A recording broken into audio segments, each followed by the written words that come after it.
Hi, this is Colby from the Colby Cast. This is Greg McLaughlin from the Rebel Base Card Podcast. This is Ross Haldeman of Fantatrax. Hi, this is Dan Z from Coffee with Kenobi, and you are listening to Star Wars Reactions. Star Wars Reactions. Star Wars Reactions. Star Wars Reactions. Elegant discussion. Elegant discussion. For a more civilized age. For a more civilized age. Aaron, you do it better, buddy. I did my best. There's been an awakening. Have you felt it? In 1977, George Lucas formed a legacy. Force is with me, and I am with the Force. Inspired by mythology, his saga has become a passion for many. Feel the Force around you. His legend has become our story. It's true. All of it. One of resistance, We are the spark that'll light the fire that'll burn the First Order down. rebellion, Rebellion is built on hope. and redemption. I am a Jedi, like my father before. This is Star Wars Reactions. Remember, the Force will be with you. Always. Well, hello everybody, and welcome to Star Wars Reactions. That's right. Don't change the station. You don't need to clean your ears out. We're back. It's been a while, but we're excited to be back, and we'll tell you all about it. My name is Aaron Harrison. Joining me as always, he is the 3PO to my R2, the David Motters. David, brother, how you doing? I am doing quite well, my friend. I'm glad to be back on the airwaves with you and recording, and I'm ready to react. Yeah, it'll be interesting tonight. I don't know that we'll say anything that hasn't been said, but we'll just have fun talking about our subject tonight. Oh, absolutely. I know this is something we had honestly wanted to do a couple weeks ago, but my life has been absolutely insane the last month or so as we were preparing for my daughter's wedding. And 2 weeks ago, I just wasn't well. And last week, we just wedding meetings, and it was insane. So we're back this week, and we are going to be discussing our spoiler-filled review of the Mandalorian and Grogu movie. So we got a lot to discuss. Of course, like David said, some of this may have been said by other people before, but this is the first chance we've had to get behind the mics and share details and things that we liked, didn't like, share our real initial reactions as with the spoilers and everything that we want to talk about, and just really dig into the movie, and of course dig into what this means for Star Wars movies going forward. Yeah. So, well, let's jump into this. This, of course, Mandalorian and Grogu released on May 22nd of 2026. So literally a little over a month ago. It feels a lot longer than that, David. It does. It really does. It really does feel a lot longer than that. But of course, directed by Jon Favreau, written by Jon Favreau, thank the maker Dave Filoni, and Noah Clore. Synopsis for the movie: Din Djarin and Grogu embark on thrilling adventures to track down the remaining Imperial warlords. Along the way, they must rescue Rhoda the Hutt and face off against the Hutt twins on Nal Hutta. So let's jump into this and start off with our initial reactions. David, I'll let you go first, my friend, and tell us what you think. Yeah, I was really looking forward to having new Star Wars in the theaters. I was there with you in 2019, December 2019, the last time we had a new Star Wars movie in the theaters. I was looking forward to seeing it with friends, right? A communal experience, and I really enjoyed it. I've seen it with you, Aaron, and family and friends. Obviously, I want to give a big thank you, big shout out to Jason Brain. That was great. Not good. It was great. I was going to say I didn't go into it with unrealistic expectations. I didn't have that. I went into it expecting a fun, exciting summer popcorn movie, and it delivered on that. You know, John Favreau and Filoni, they said it. You don't need to watch all 3 seasons of the Disney Plus show or the 3 episodes of the Book of Boba Fett to enjoy the movie. And you didn't. It was truth. Versus, oh wait, you do. No, they were right. You didn't. You don't have to. You can see it, jump in, just have fun with it. I enjoyed Grogu, Mando. I love the Anzellans. Those guys are great. um, I enjoyed Zeb in live action. Right? You and I were talking to Steve Bloom the day before the trailer drops, and then we're looking. We're like, oh, there it is. There's there's Zeb, and of course uh, Steve Bloom voicing him. So, but to see him in live action, obviously, I know we saw him at the end of season 3, but just to see him in the trailer and all that, seeing X-wings, Y-wings, the Hutts battling each other there at the end, and I enjoyed Easter eggs throughout the movie. So overall, I enjoyed it, and I had a great time with it. Very good. Very good.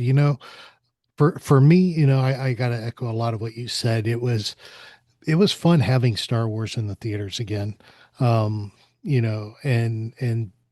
being able to watch it the way we got to the our first viewing with that at the Disney Springs Theater that Jason Brame had set up for everybody, and got to meet a lot of your friends and see your family, and which was it's always great to see them and see your kids, and man, they've grown. Um, but had a great time just with everybody, having that community, watching the movie, and for the movie itself, honestly, it did not disappoint me. I enjoyed the movie.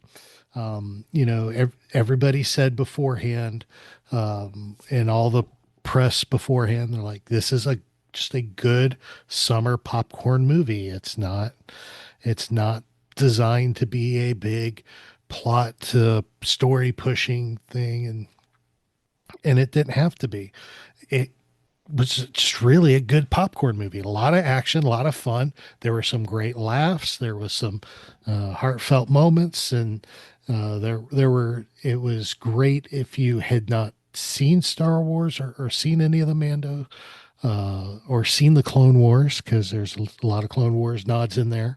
So if you hadn't seen any of that, you could enjoy the movie and have a great time and know what's going on. But if you had been a fan of the Clone Wars, if you had seen all the Mandalorian seasons, if you had seen other Star Wars stuff, you would catch those Easter eggs and those references and be like, yeah. And it made it a lot of fun, catching those things here and there as it goes. And it worked out very well for me. I think, in my opinion, I think they did really good with it. So let's jump in here and just discuss what we got going on here with the movie. You know, let's jump into what we liked and didn't like about the movie, because there was a lot. I mean, I can honestly say there really wasn't much I did not like about the movie. I liked a lot of it. I mean, it was just so much fun. The opening sequence where he's battling on the in the snow on the AT-ATs and all that, just a lot of fun. It to me, it kind of brought back some memories of Empire Strikes Back, being in the snow there, seeing some snow troopers and stuff.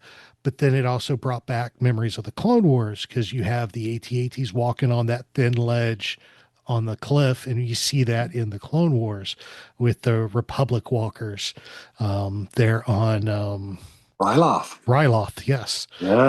So it felt like home. It felt good to me. And the thing is, it was a sequence that you saw a lot of in the trailer, so you kind of knew what was coming from that point. But once you got past that, it was a whole world of adventure after that. So I really enjoyed how they opened everything up. What are some of the things you liked about the movie, David? No, I love that too. You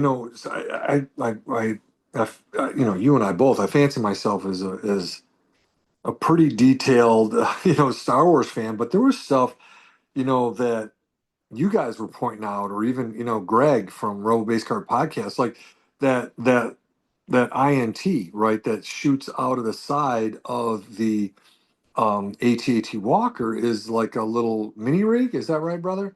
Yeah, And I didn't collect those, so I don't really remember those, right? I I had the don't original. remember them. I didn't either, and I had the action figures of a lot, the X-Wing and a TIE fighter, and had a lot of the classic stuff, but I didn't have those. And but I loved that little thing. Now you talked, I mentioned it before, like little Easter eggs.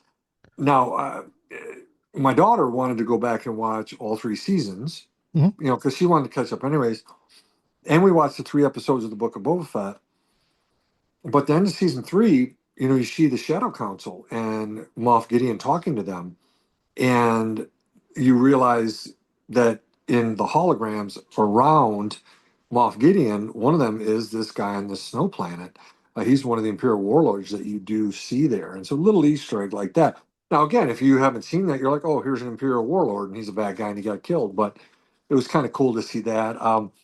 I love the Din Djarin and Mhm. Grogu shooting underneath, and of course that their little chicken walker gets crushed, and then they're up there and oh my gosh, just kicking butt, going through the back of that AT-AT. Realizing now, right, that was the clip shown Mhm. April 2025 at Star Wars Celebration in Japan. So that was Yep. over a year ago. People saw that bit of that clip, but I love that. I loved all the different planets that they went to. It was pretty cool, right? Shikari is, pre-prohibition Chicago, right? And has Yep. the L, the elevated train and all that kind of stuff. I love the soundtrack. Like when they got to Shikari and the sound, it's like, ooh, man, I'm digging this. Um, Rada. Rada, Yep. you and I watching the Clone Wars, uh, August 2008. I'm at the theater. Eli's a lot smaller, and I've told this story where we had all the guys here. We had all of our sons there. They all have lightsabers out in the parking lot, battling with lightsabers. We go inside and we see Ahsoka and Stinky. Now they didn't say Stinky in this, which that they stay with Rada, but again, there's a nod to the start of the Clone Wars, so that was pretty cool, and I love how they brought him in. Um, and like I said earlier, I really liked the Anzellans that we first saw in 2019 in The Rise of Skywalker. I thought they bring great, comedic relief, Um, but yeah, those are just some of the things. I love seeing Zeb, right? I Yep. love seeing Zeb, and Steve Bloom as Zeb. I love that, and them teaming up. And ultimately, I never put together that we would be seeing Grogu and Mando and Rod of the Hutt working together to win the day. So that was pretty cool. Yeah, it was very cool. And you brought up Zeb being in there, and one of the things that I like from the movie that they actually explained very well was the return of the Razor Crest, because we see it destroyed in season one or season two of Mando. Season 2, right? Two, The yeah, tragedy, right? Yes, yes, towards the end there. yes. Season Yeah, 2, it yep. gets destroyed in season two, and then of course he hasn't had it since. Then of course we get the start seeing the trailers for this movie, and all of a sudden, boom, he's in a Razor Crest again. We're like, what's going on here? Yeah. So I like how they gave us the question in the trailer, but they made a point to make sure that it was answered. The whole, hey, you know what? We took this from an Imperial warlord who was a collector of ships. It's all yours. Consider it prepayment for bringing in the rest of this deck of cards of Yeah. Imperials that they are most wanted.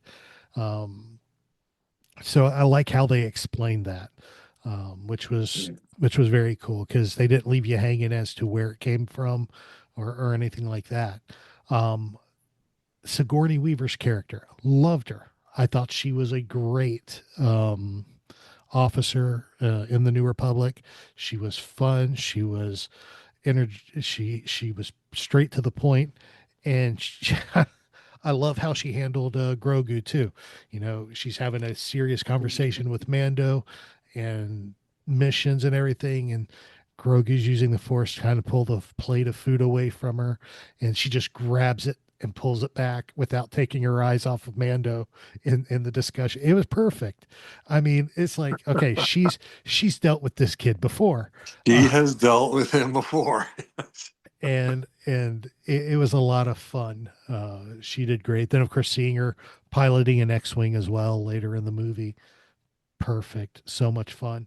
I will say this: Zeb was in the flight suit the whole time, as he was in the Mandalorian episode that he appeared in.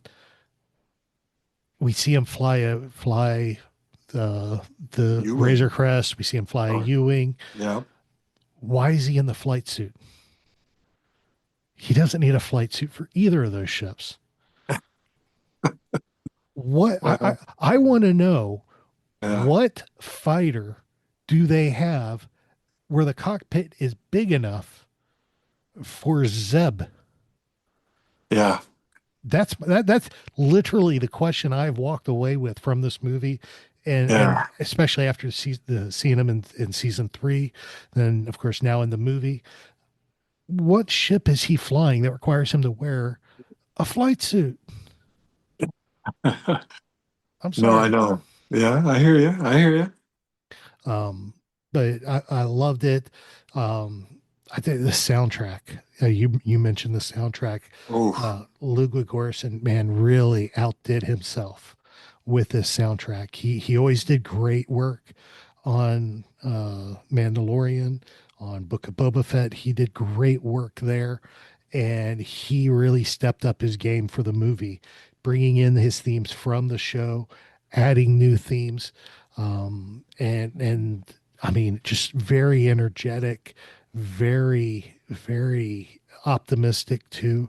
It had its ups, its downs. I mean, it was just, the music fit.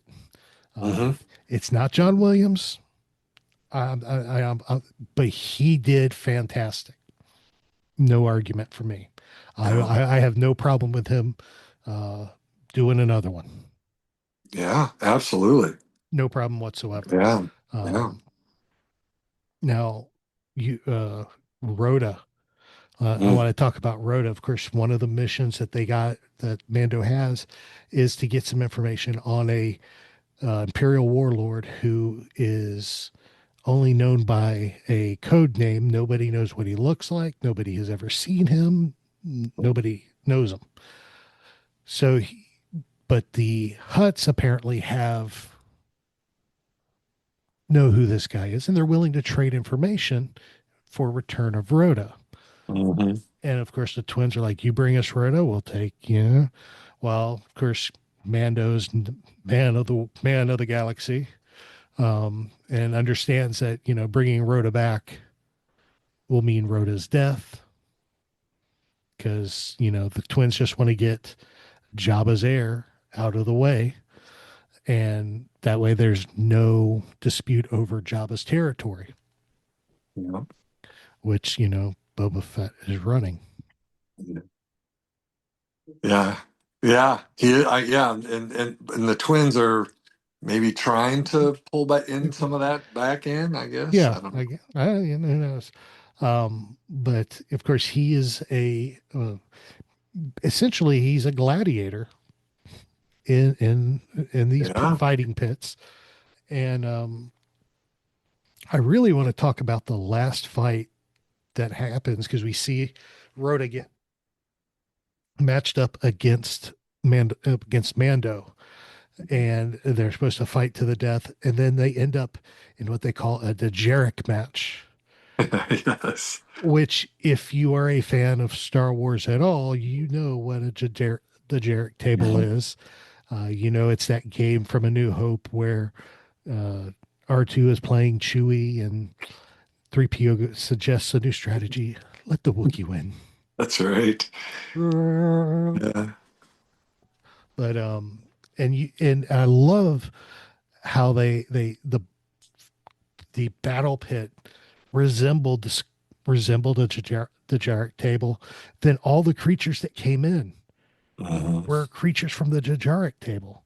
Yeah. It was a 100% nod to what we saw these characters do in the movie. How they came across, and one character picked it up, threw it down. It's just like the movie. I mean, how great was that, my friend? How great Oh, was that? well, it's incredible. I think all of us were starting to kind of pick up on, wait a minute, because we just saw Rhoda. I call him Mhm. Rhoda the Hutt, but Rhoda. And you're like, wait, is that floor? Is that a Dejeric board? You're right. The black and the silver, and ends up it was. And um I had texted you and Greg and Mary and Daz on our thread about how I went back and watched Light and Magic season 1, 6 Mhm. episode, right? Season 2 is 3, but I watched all 6 episodes, and I just really love the stuff with Phil Tippett. And he really came on board and helped Lucas out with that scene, doing the hollow chest scene with John Berg. And it's so cool to see him back now. Phil Tippett Studios doing the animation of the big robot droids outside of the hut's lair inside there. But I love that Phil Tippett was back and associated with this, and his studio working on it. I love it. In fact, just before I got on with you, I was going back to StarWars.com, and I was like, well, let me go through something. They got a ton of stuff on Mando and Grogu still, right? All throughout. And I went to the trivia and fun facts, uh, and like one of the things they were talking about is because you see those creatures live, it conveys that yes, they're real animals in the universe, and yeah, the game that Chewbacca and R2 are playing are based on quote unquote real creatures in the Star Wars universe. So Mhm. it's kind of cool, to really kind of pull that all together and stuff. But I love how they animated him, like the little one that would like bite Rod or bite Mando and shock him, and all that stuff. Oh my gosh, it was so good. And yeah, so that was really cool to see that battle there and how it ends and how they all escape. Oh yeah, absolutely. It really was. It was a lot of fun. And again, just the constant perfect continuation of the action Mhm. of the movie, because there was it was a very action packed and it moved very fast to a certain point. Then it kind of slowed down for a little bit. It gave you a soft moment uh, of growth, of emotion, of this and that, where Mando is hurt and Grogu's taking care of him. Um, and it's nice, it's soft, it's touching, and you laughed your butt off at some points.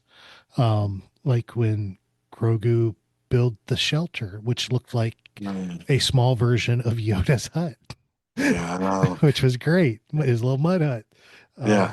Then he goes to use the force and push Mando in, and Mando's too big for it. He goes in, hits his head, Oh, and his legs are still sticking out. So he pulls him out, does it again, shoves him in like 5 or 6 times, trying to force him in. All you hear is the thud, thud, yeah. thud.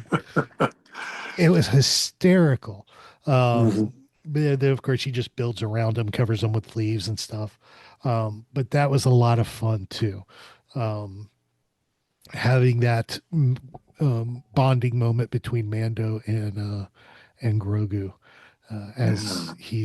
as we see the tables reversed. We see we've had 3 seasons of Mando taking care of Grogu, and now we have a moment of Grogu taking care of Mando.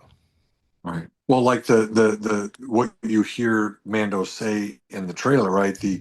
The old take care of the young take care of the old. Yes, Yeah. exactly, Yeah. exactly, and which made it a lot of fun, and showed the growth of the characters and the bond they have between them at that point, where Grogu is just going to do what has to be done to take care of him. Now, of course, the big nemesis in this movie is somebody. If you had not seen the any other Star Wars, you would have enjoyed him as a bad guy. But if you have seen the Clone Wars, you were excited to see the return of Embo, the bounty hunter, which was absolutely, absolutely incredible seeing him in live action. He was somebody who ran around with the likes in the Clone Wars. He ran around with young Boba Fett. He ran around with Bosk and Aura Singh and those collection of bounty hunters.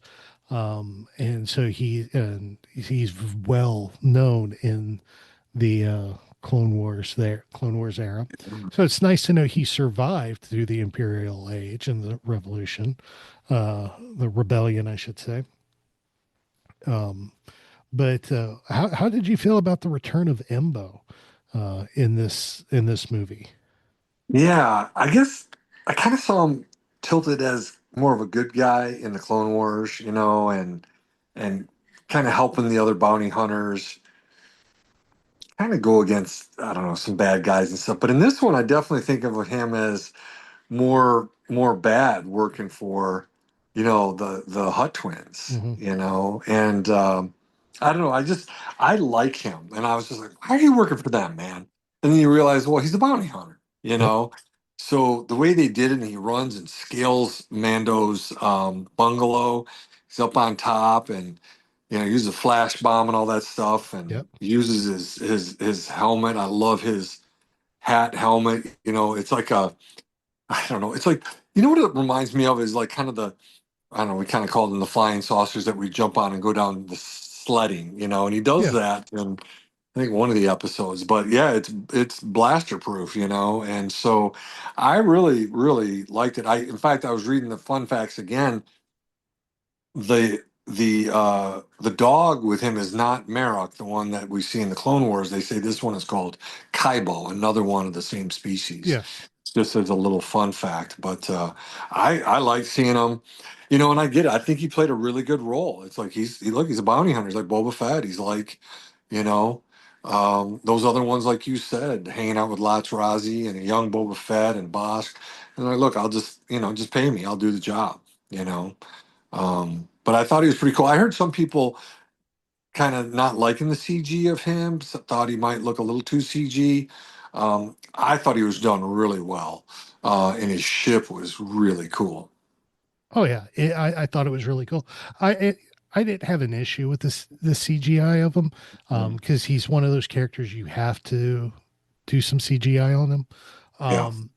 My question is, though, because I know in the Clone Wars, every time you heard his voice, which wasn't often, it was done by Dave Filoni. Right. There's no credit for the voice of Embo. Oh, that's interesting. In it. And so I'm curious if he actually did the voice or not. We just don't know.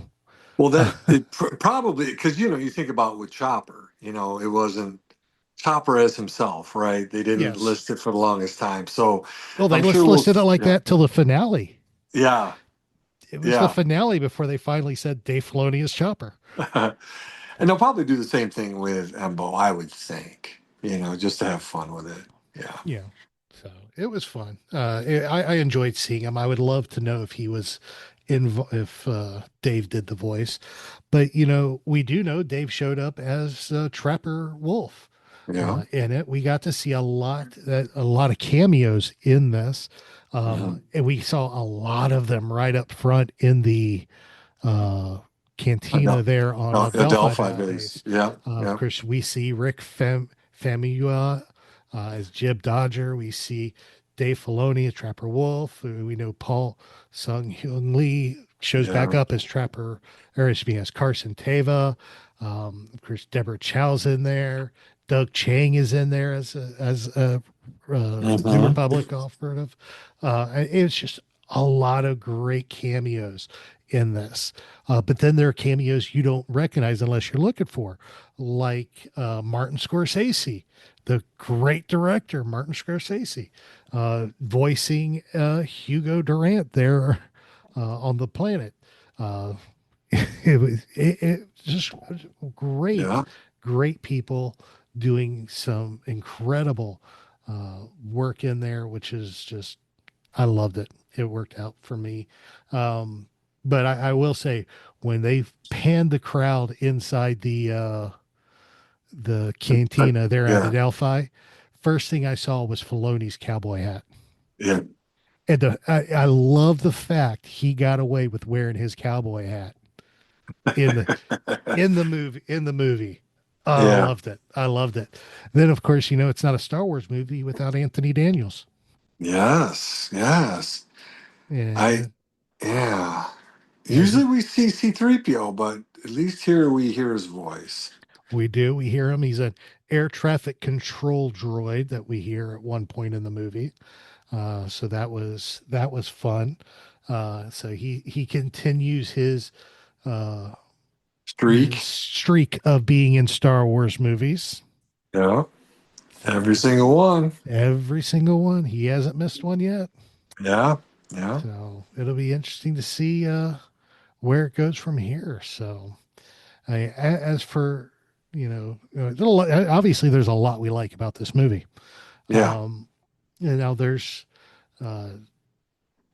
I know I've been hearing from a lot of people, and I'm sure you have, David, as well, things people didn't like about it. One of the things people were talking about was how Mando had his helmet removed, and how there were the rules changing with his helmet being off and this and that. And to me, I can understand where they're coming from with that, because he lost his helmet before. Then he had to go bathe in the waters on Mandalore to regain basically reset and adhere. Of course, the Hutts rip his helmet off, have his helmet removed, and they're looking at his face, and they're even telling him, hey, we've discredited you now. We've seen your face. Your creed is broken. Ha ha ha.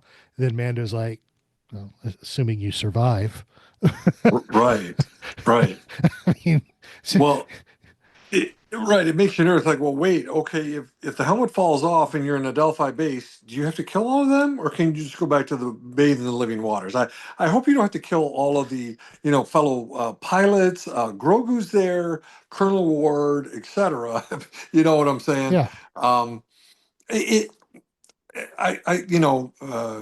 John Favreau and some of the before the movie came out and some of the stuff after the movie came out, he did a lot of press. But he said, we've tried to find creative ways to get Pedro Pascal's face on screen, and I get that. I just know that, is it going to bother me? Not really. I love the battle scene. He's down there with the dragon snake and all that kind of stuff. It's cool. But, some people are like, oh, okay, we're going to just keep, changing rules about the helmet, right? Now, if you haven't seen season, I guess is it the second season where he, where he, or wait, 2.5, right? He tells the armor that he showed his face in 2.5. So it was season 3, beginning of season 3. Okay, they go to their, you're like, okay, whatever. They don't know that he had to go bathe in the under the mines of Mandalore, right? We all know that, but but that's fine. I just saw people just saying, does the rule keep changing? That was one of the complaints I heard. And I put a few of the ones down here for you and I to kind of bat around and throw them out there. I mean, like you mentioned the cameos. I've heard some people say, yeah, they don't mind cameos, but when they sit there and they really pan on them, they showed them at a distance, like you said, Filoni's had, and then they come and they just, Favreau brings it just right over, Doug Chang, Deborah Chow, Rick Famuyiwa and all that. There's cameos, and then there's just like some people felt it was kind of like grandstanding a bit. Yes, we're the creatives and all this kind of stuff, and take a look at us. Again, I get it. I get why people said it. You don't typically see a cameo because the way they cameoed them at the end of season 3, I thought they did it very well. It was very subtle. And you did see Dave's hat and you saw them there, but not like in this movie. No, and it wasn't the first time. I mean, the first time they cameoed, you saw them at it was season 1 when when they do the break in on the prison transport. They come in at the very end and blow up that station. So that's the first cameo you see of them. To me, it's not. I mean, I never felt it was grandstanding. I felt it was continuity because they have established these pilots as members of a Delphi squadron. Yeah. It's continue. I mean, to me, it's just continuity throughout the story. I mean, we had them here at this point. We have them here now. I mean, it's like Wedge. It's like Wedge in the movies. You had Wedge in Rogue Squadron and Empires. You have Wedge in Rogue Squadron in the Return of the Jedi. It flows. It's continuity. It's continuous. So I had no problem with the cameos. I thought it fit perfectly. Now, to me, grandstanding would have been if they all gathered around and were having conversation with Mando. Oh. Hey, good job. Then okay. Then you maybe have a little bit of grandstanding. No, this was them just sitting in the back, having a drink, hanging out, waiting on their next mission. Yeah. I like it. I like how you. Yes, I like it. It's continuity for me. I had no issue with that. If anything, and it's kind of like they had set the precedent in season 1 that we're coming in on X-wings. Dave Filoni, Rick Famuyiwa, and I think Deborah Chow, right? And they blow up that station because that guy had tried to set Mando up and did. But yeah, so kind of because Star Wars fans always look at precedent. Well, you have to. I mean, that's the purpose of canon is precedent gets established, it becomes canon, so you have to continue it. You don't want to. I mean, could they have had other pilots in the background? Absolutely. Would it have made a difference? Absolutely not. It would have made no difference to me if it would have been Jim, Bob, and Billy back there versus Dave Filoni and Deborah Chow. It didn't bother me one bit. To me, it just felt the only one that really surprised me was Doug Chang. Yeah, that's the one that surprised me. Right? Yeah, because he wasn't in the previous stuff. Yeah. Well, he was at the end of season 3, I think. Right? I would have to double check and look at that. I would have to look at that. Maybe he was. Maybe not. Anyway. So yeah. No, I like it. I like what you're saying. Again, is it gonna upset me to the point like I don't want to watch the movie or I never gonna watch it again? No, I mean it's fine. I think, like you said, the cameo of Martin Scorsese as a Ardinian, very similar, same species of, John Favreau played, right, in Solo and stuff like that. So yeah, so good stuff there. I just for the record, IMDb does not have Doug Chang listed for any episode of Mandalorian. It just has him. He only has 3 acting credits to his name: Mandalorian and Grogu, a short film from 2021 called First Forward. Then he was a uncredited flag bearer in episode 1, The Phantom Menace. Flag bearer out there. Yeah, nice. If you don't know what we're talking about with the flag bearer, go back, rewatch episode 1. You'll know what we mean by flag bearer when you get to the pod race. That's right. There's quite a few out there. Yeah. Well, let me ask you about another one that I've heard. Like, again, I'm throwing them out there. Opening credits. For the first time in a Star Wars movie, they put opening credits at the beginning there. That's Yay okay. yay or nay? Honestly, didn't phase me one moment. Doesn't bother you one bit. Okay. Didn't phase me for a moment. Yeah. I was just honestly, I was more into the fact that I was sitting in a theater Yeah. watching a Star Wars movie on the big screen. It didn't even it didn't even phase me or strike me odd that I was watching opening credits. Yeah, But you because I know what? mean, yeah. But you know what? The way they promoted this movie, if you look at the posters and stuff they did, especially that old school style poster, Yeah. it goes along with that theme. Those type of old school movies had opening Yeah. credits and would tell you stuff like that. So to me, it just fit.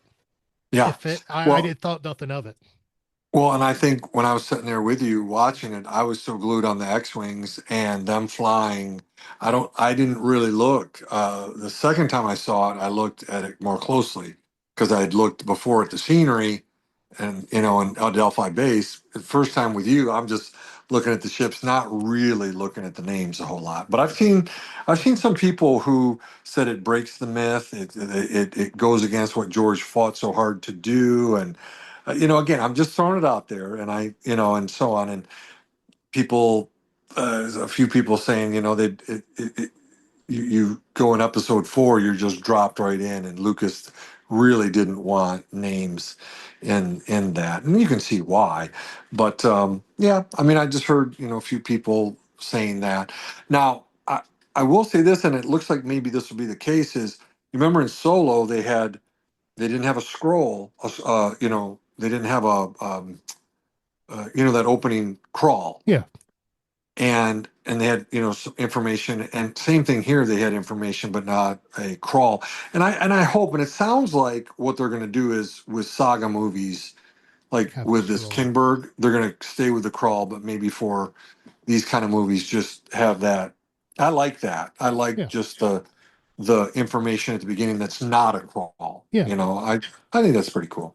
Yeah. I mean, and you got to realize, it follows the pattern of non-saga movies. Rogue Yeah. One, no scroll. Hmm. It didn't have opening credits. It just had that big Hmm. bump. Oh, yeah. Dun, dun, dun, dun, dun, dun, dun, dun, dun, dun, dun, dun. Oh, Yeah, I you know I know that's you know I the tell you, music, man. that soundtrack grew on me. Yeah. Because at first, when I going back to when Rogue One came out, when I first watched it, my very first viewing, I hated it. All right. All Hated right. it. And it was because that opening music, that bump, instead of the big Yeah. Star Wars grandiose music we just sat Uh-huh. bump, and I'm like, what the heck? And it threw my whole viewing of the first movie, my first viewing of Rogue One. It wasn't until I saw it the second time that I was like, dang, this is really good. Yeah. That's why we've said it with a lot of these things, all these Star Wars movies, just watching them a second time and letting everything Mhm. settle in, Oh, absolutely. Absolutely. You really have to. And thing is, with movies like this one, like Rogue One, Solo, Mhm. the more you watch them, the more you'll catch things that you missed previously. There's always going to be, especially in this movie, we'll probably go back and watch it when it gets released on Disney Plus. I'll probably watch it again 5 or 6 times and probably catch something new every time I watch it that I missed before, because there's just so much in there like that. And it could be something as simple as a photo on a screen in the background that you can't pause and look at while you're in a theater, but when it's on Disney Plus or you got the DVD or Blu-ray, you could pause it and be like, oh, that's so and so, and do some stuff like that. You'll catch more going like that. So Yeah. I expect to catch a lot more Easter eggs once it's released and out. So Well, speaking of that, when do you think it's coming out on Disney Plus? I would probably bank on. I would expect it by the end of the year. Okay, end of the year. Okay. Yeah. So comes out May 22nd. Well, We're about a month in, right? June, July, August. Yeah. Yeah. Let's look at it like this, based on uh, Disney stuff here. The Disney movie Hoppers came out Mhm. this year. Okay, Oh, animated movie. And it was released. I'm was trying it to in find the March? release date. March 6, 2026 is when it Yeah. was released. Okay, Yeah. it's on Disney Plus as of like 3 weeks ago. I remember I saw it. I was like, whoa. Yeah. So Yeah, March, April, May, April. June, so 3 months. Yeah. Yeah. So technically, I mean, if they follow that pattern, it could be as early as August, but I don't expect it till later in the year. Gotcha. I expect it closer, probably. I expect it November, to be Kind of honest. holiday time. Yeah. Holiday time. I expect it November. That way they can push more toy sales. Yeah. That's a good point. That's a Um, good point. so that's where I would think. But I mean, they're going to have to do something, because you know we have to. We've talked about the movie, but we got to talk about the movie overall.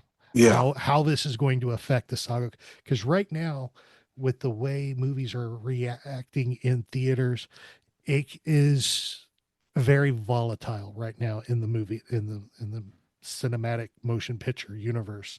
It is. Because movies just don't pull the numbers that they used to, and theaters and production companies are expecting these massive numbers that they used to get pre-COVID, and they can't pull them now, Mm. and it's causing huge financial strains on these companies, when it shouldn't. Because I mean, let's look at this for a minute. You know, Mando and Grogu had a budget of approximately 165 million to Yep. produce. Okay, 165 million dollars to make the Mandalorian and Grogu.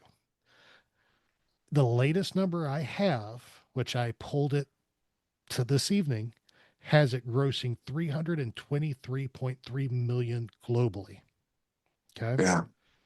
so it's doubled its money, Yeah.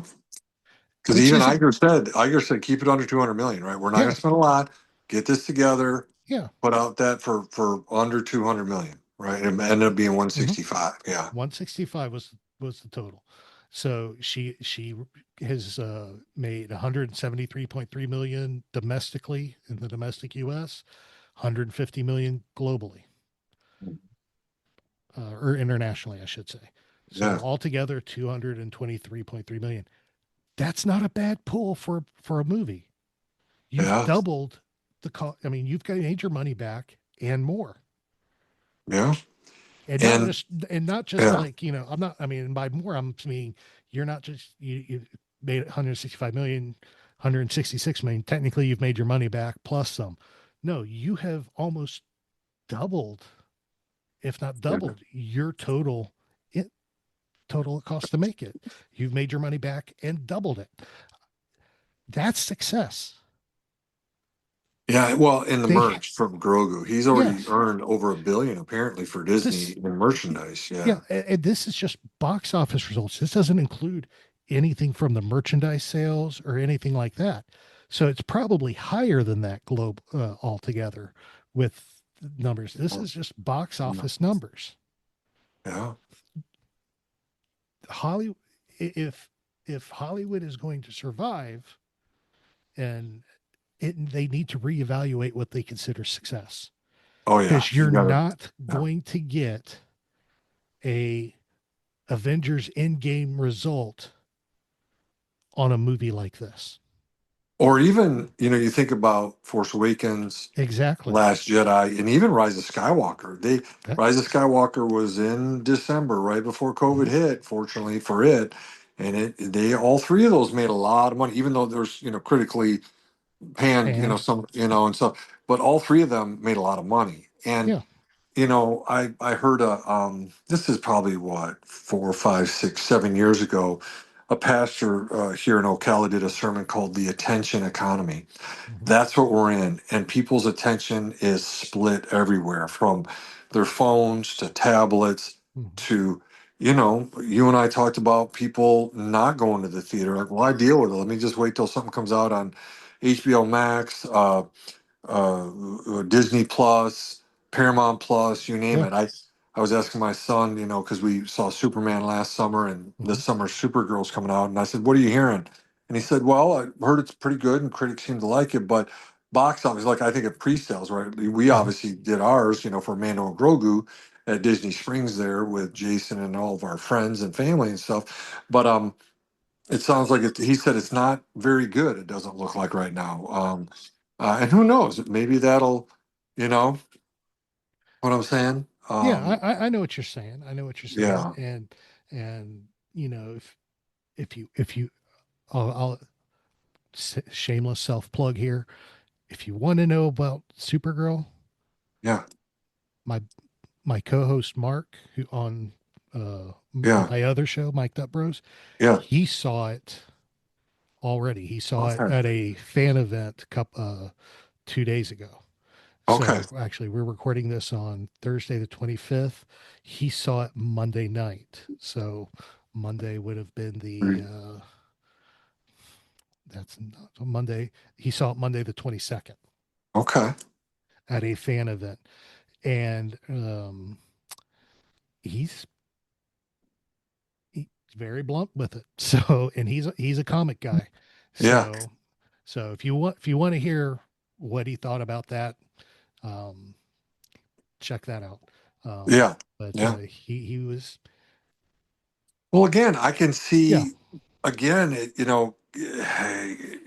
My son says, "Dad, I'm looking forward to Clayface this fall. Kind Hmm. of more of that kind of thing, and maybe even Man of Tomorrow." I've seen Yeah. some stuff, Oh yeah, that looks good. yeah, leaked and stuff. So again, it's hard, what's going to be hit, what's not going to be hit, how much money, reevaluating how much money can something make or not. But people's attention, it's very different than pre-COVID, and people's attention span is everywhere, Yeah, everywhere. It's you know, and the cost of going to the theater, you know, is a lot. uh, it's a lot. I didn't get any of the popcorn buckets, but I know some of our friends did. But I think that AT&T popcorn bucket. I think there was some other ones. Yeah, I mean, the cost was unbelievable on some of yeah, that stuff. yeah. It just, and of course we talk about the economy right now, disposable income. Hmm. It's people are hurting even more Hmm. so. So all those factors have to be put into play. But um, part of that is again I'll back up what you said. Yes, and again Hollywood can do what they want, um but if they don't change their metrics on what's successful or not, then they probably won't make any more stuff, and I don't see that happening. Yeah, Right. exactly. Yeah. And I think, and honestly, I think they will be put in a corner and forced to decide on redefining success Yeah. this by the end of the year, Yeah. because by second week of December, the third week of December, you have two of the biggest movies of the year on the same weekend. You have the third installment of Dune, and you have the new Avengers movie going head to head. One of those is going to fall. And I'll tell you right now, ask people right now, do they know the build up to Avengers Doomsday? Nobody does. Well, because No one knows. yeah, Like with Avengers, what was it, Infinity War and Endgame, there was the buildup, and people did go to all those from 2008 to yes, 2019. But listen, I told you, and this was the thing, right? We talk hmm, about, I told you this was last year was the first time I did not go see a Marvel movie in theaters in years and years, right? First one last year, Captain America Brave New World. Didn't go didn't see see it. it. When I saw it on Disney Plus, I'm Still glad I haven't didn't seen pay it. top. It's not that good, and you don't hear anybody talk about it, and it's not that good. The second one that came out was oh god, they're the new Avengers. The Oh, Isn't it? Thunderbolts. See, Thunderbolts. Saw it. It's not that good. And there's a clip at the end. that, they do their stinger to try to set up, I think Avengers Doomsday. I'm not really sure. And then the third movie last year was a Pedro Pascal movie, was the Fantastic Fantastic Four. Four. And it did Okay. okay at theaters. Did okay. Didn't kill, right? It didn't crush anything. I watched it on Disney Plus, and I'm like, yeah, I'm glad all three of those movies I did not see on the big screen. And so that's money they didn't get from me. I watched Yeah. all three. I think I watched all three in December after Fantastic Four. And I watched a little stinger, and there's a little stinger there for, Avengers or Doomsday. I don't know that I don't hear anyone talking about Avengers Doomsday coming up, Mm. So I don't know that people will be like, wait, who? There's another bad guy, Avengers Doomsday. Yeah, it's yeah, they got to figure Yeah. something out, and honestly, in the big picture, the big grand scale of things, they're gonna have to figure something out. So Well, and that's what's tough, right? Like when you have a run like that, it's unprecedented. yeah, Can you do that again? I don't know that you I can. And don't, people were really into it for a long time. Same thing for Star Wars. That's kind of like what I put on here. The big picture question here is, you know, and I want to give James Burns credit for this. From Jedi News, he was on with Dan Z and Corey Clubb and Tom Gross, and I like what he said. He said, he understands that Disney wanted a movie out this summer so that next February, Star Wars: A New Hope, the 4K edition, right, the refurbishedness wouldn't be oh, really? The first new Star Wars movie in 8 years, you're going back to the well again, to Star Wars: A New Hope. And so I like that he said that, yeah, you have that come out because Starfighter doesn't come out until May, yeah, and that'll be after A New Hope's in theaters in February, and then Star Wars Celebration April, and that's May. And so, yeah, I think Iger and Disney said, yeah, we don't want A New Hope to be the first one in 8 years. yeah. I think, and so It makes then sense. yeah, it does to me too, and then the question becomes after Starfighter, Sean Levy has said, and he didn't want to make anything and have the pressure. You see creatives not wanting to deal with this stuff now. Same thing in Marvel, right? How Yeah, do you do all this? Will it tie into what I hear is Simon Kinberg's trilogy, which could be what, 10, 11, 12, right? correct. And do they go back to that in a saga and three movies, right? Because they've tried everything under the sun on Disney Plus, and they've done this Mando movie and now Starfighter. But that was kind of what I put on our show notes is big picture. What do they do going forward? And I guess I'm not just thinking about Star Wars. I'm thinking about Marvel. This is kind of a crossroads, I think. What do you do? Yeah. Um, Star Wars is 50 years old next year. It's 49 years old right now. And they've done a lot with it. But Mhm. do you think movie wise, what do they go to?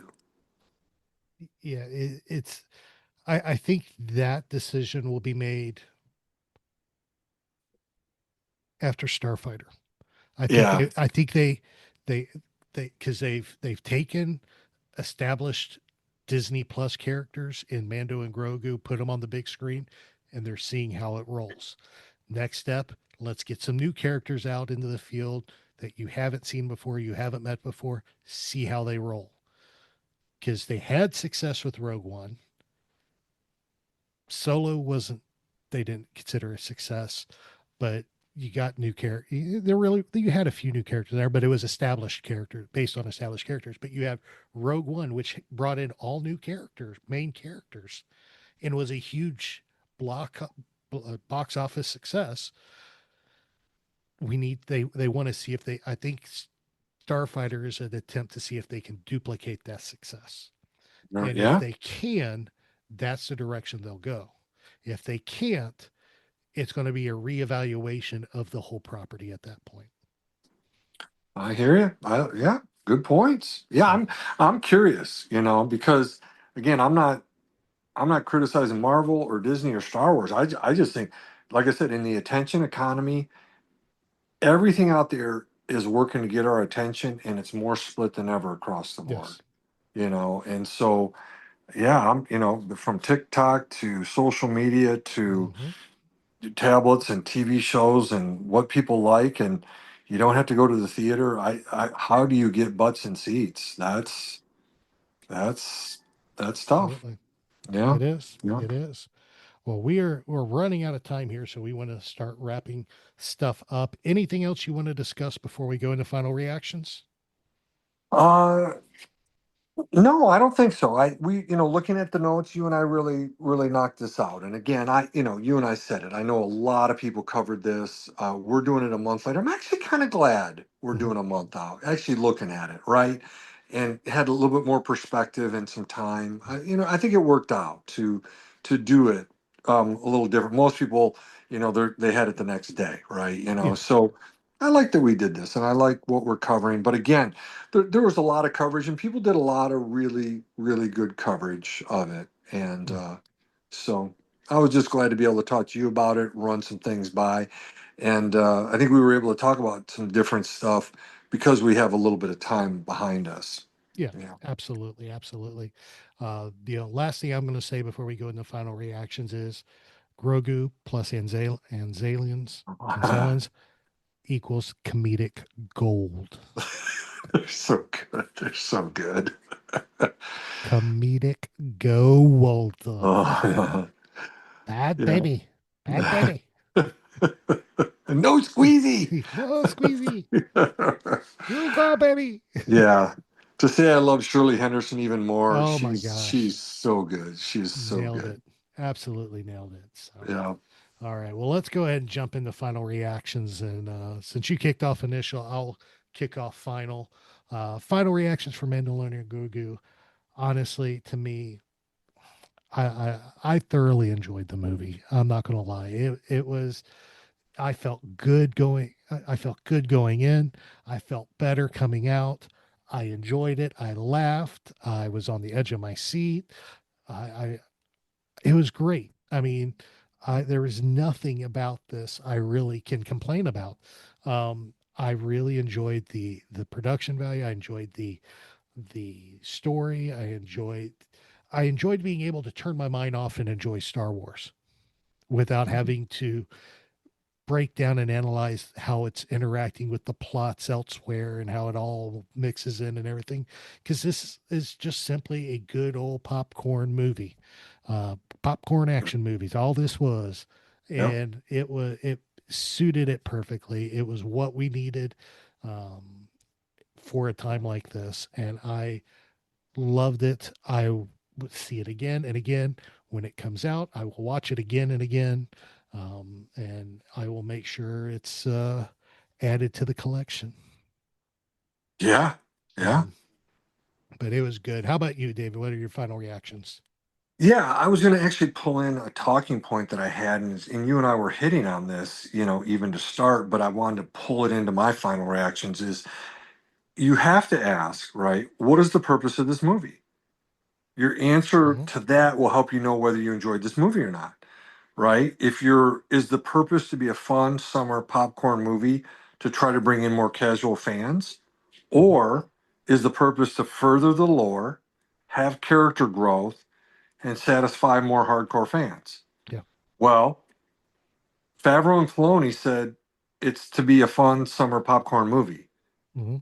And you don't have to watch the previous lore. There's no pressure. You can turn your brain off, and you don't have to sit here and analyze, does everything fit, and does it fit with everything before and after and all that kind of stuff. And so Favreau and Filoni said that.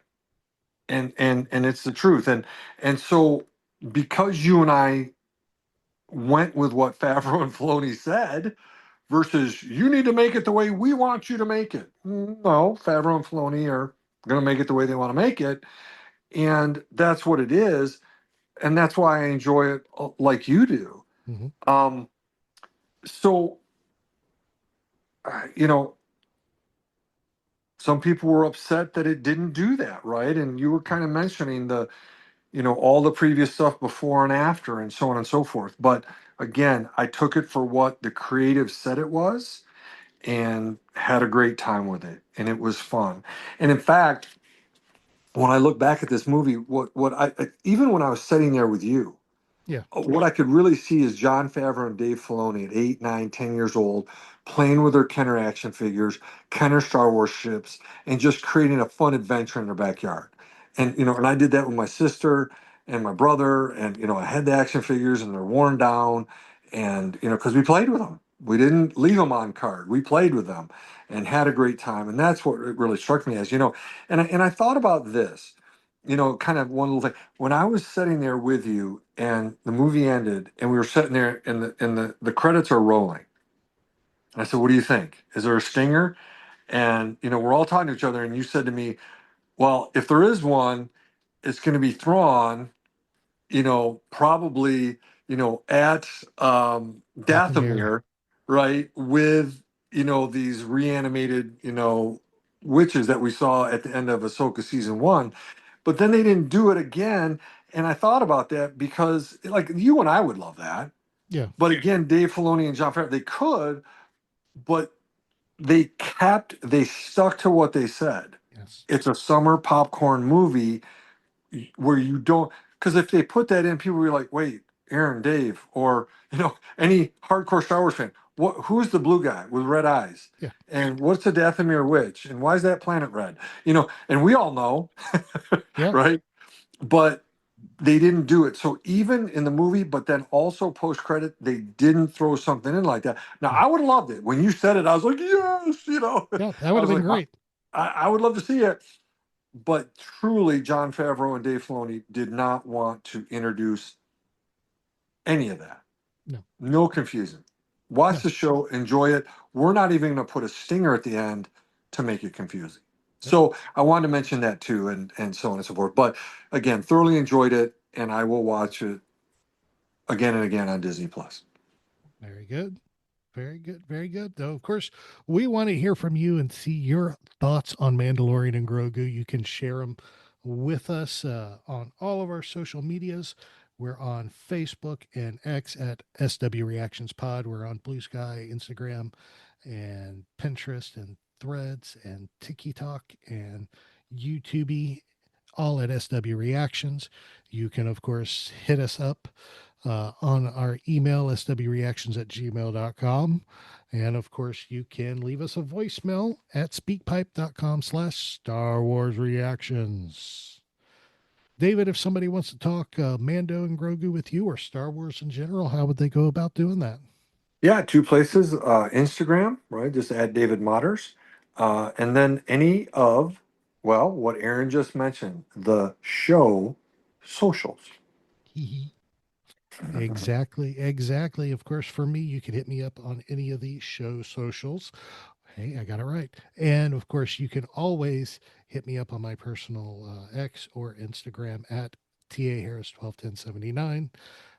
As you heard a shameless self plug earlier, you can always listen to me on my other show as well, Mic'd Up Bros with my buddy Robbie and Mark. We talk about, it's not a Star Wars show, but we talk about everything. So check us out there. Of course, we just want to hear from you. David, I know it's been a while. All right. I think I can take it. I've been able to recharge. You've been able to recharge the battery? Yes, Okay. I can handle this. Okay. All right. Well, it is time for the Star Wars Dad Joke of the Week, and we are dealing with Mando and Grogu, so it's just appropriate. We have Mandalorian and Grogu jokes. Wait, did you just say plural? Was that plural? That was plural. Oh, no. So are you ready? I got to make up for lost time, my friend. Well, apparently, yes. I'm glad I recharged if it's going to be more than one Star Wars Dad Joke of the Week. Well, it was one, but then I found a couple other good ones. I'm like, yeah, we'll see how it goes. Okay. So, all right. So here it is, the Star Wars Dad Joke of the Week. What does the Mandalorian say to Grogu when he wanted a drink before bed? What did the Mandalorian say to Grogu when he wanted a drink before going to bed? I can bring your milk warm, or I can bring it in cold. Oh.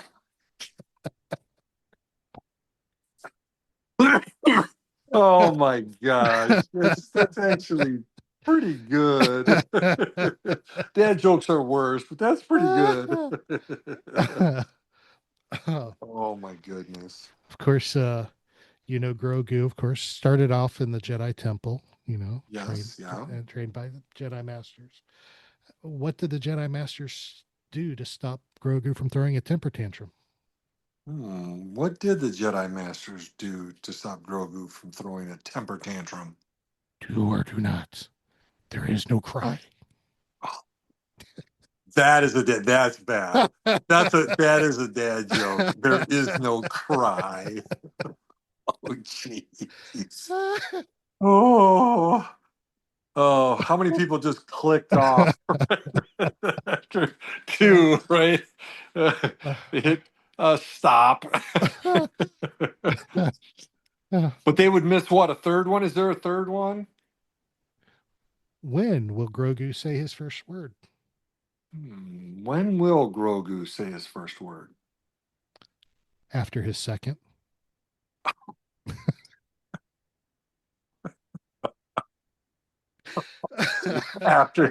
So people, if you clicked off and missed that, you were smart. But if you stayed on for more abuse, there you go. His first word after his second one. That one's pretty slick, though. That's pretty slick. Oh my God. I'm done. No more. All right. I'll flip the off switch. Just had to make up for some lost time. So that's right. Well, David, it has been great to be behind the mic with you again. Oh, dude, it was awesome. And definitely want to thank everybody for listening. For the record, this was our 250th episode. Yes. 250 episodes of Star Wars reactions, and we couldn't have done it without the love and support from each and every one of you. We appreciate it more than you'll ever know. We love y'all. We pray for y'all each week. We're wishing y'all the best. We're hoping kindness and blessing for y'all every day. Just appreciate each and every one of you. Continue to go out and spread kindness everywhere you go. Make the world a little brighter than it was before, and you'll find it will change you as much as it changes the people you're interacting with. So remember, this is your place for elegant discussion for a more civilized age. This podcast is not endorsed by the Walt Disney Company or by Lucasfilm Limited. It's intended for entertainment and informational purposes only. The official Star Wars website can be found at www.starwars.com. Star Wars. All names, sounds, and any other Star Wars related items are registered trademarks and or copyrights of Disney and the respective trademark and copyright holders. All original content of this podcast is the intellectual property of Star Wars Reactions unless otherwise indicated. Star Wars Reactions. Elegant discussion for a more civilized age.